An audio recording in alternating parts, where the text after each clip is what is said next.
प्रयागराज में माफिया अतीक और अशरफ के अंत के 2 साल पूरे हो गए हैं। हालात ऐसे हैं कि अब दोनों की कब्र पर फूल चढ़ाने वाला तक कोई नहीं है।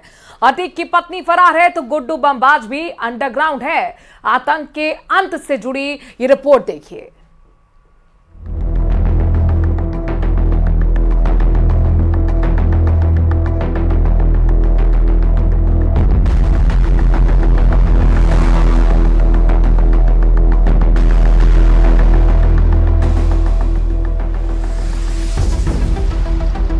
प्रयागराज और आसपास के जिलों में आतंक का अतीक अब अतीत हो गया है। माफिया अतीक अहमद और उसका भाई अशरफ मौत के घाट उतारे जा चुके हैं। पुलिस अभी भी माफिया अतीक अहमद के करीबियों के खिलाफ लगातार कार्रवाई कर रही है।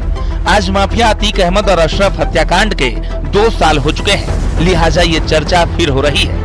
आज के दिन 15 अप्रैल 2023 को माफिया अतीक अहमद और अशरफ की हत्या कर दी गई थी। हत्या के बाद अतीक अहमद और अशरफ को उनके पैतृक कब्रिस्तान कसारी मसारी में दफनाया गया था।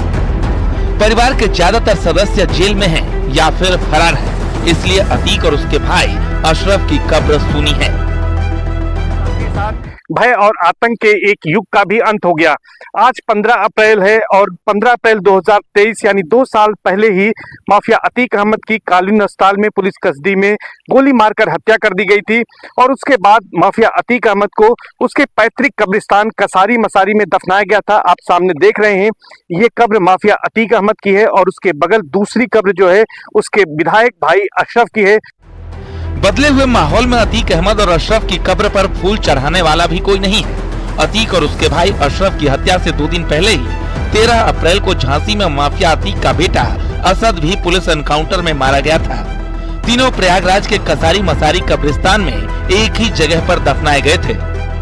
गौरतलब है कि बसपा विधायक राजू पाल हत्याकांड के वकील उमेश पाल और 2 सरकारी गनर की 24 फरवरी 2023 को हत्या के बाद माफिया अतीक अहमद और अशरफ की हत्या कर दी गई थी। पुलिस ने तीनों शूटर्स को मौके से गिरफ्तार कर लिया था।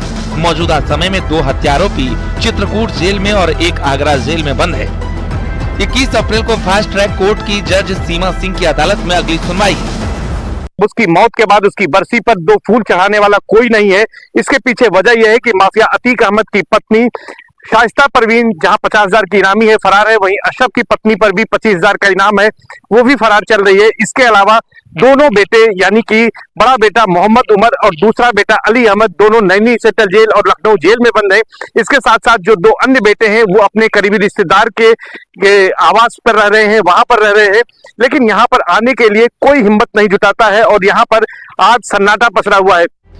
माफिया अतीक अहमद की पत्नी शाइस्ता परवीन, अशरफ की पत्नी जैनब फातिमा और बहन आयशा नूरी फरार है। उमेश पाल शूटआउट में शामिल बमबाज गुड्डू मुस्लिम, साबिर और अरमान बिहारी भी फरार है। तीनों आरोपियों पर 5-5 लाख का इनाम घोषित है।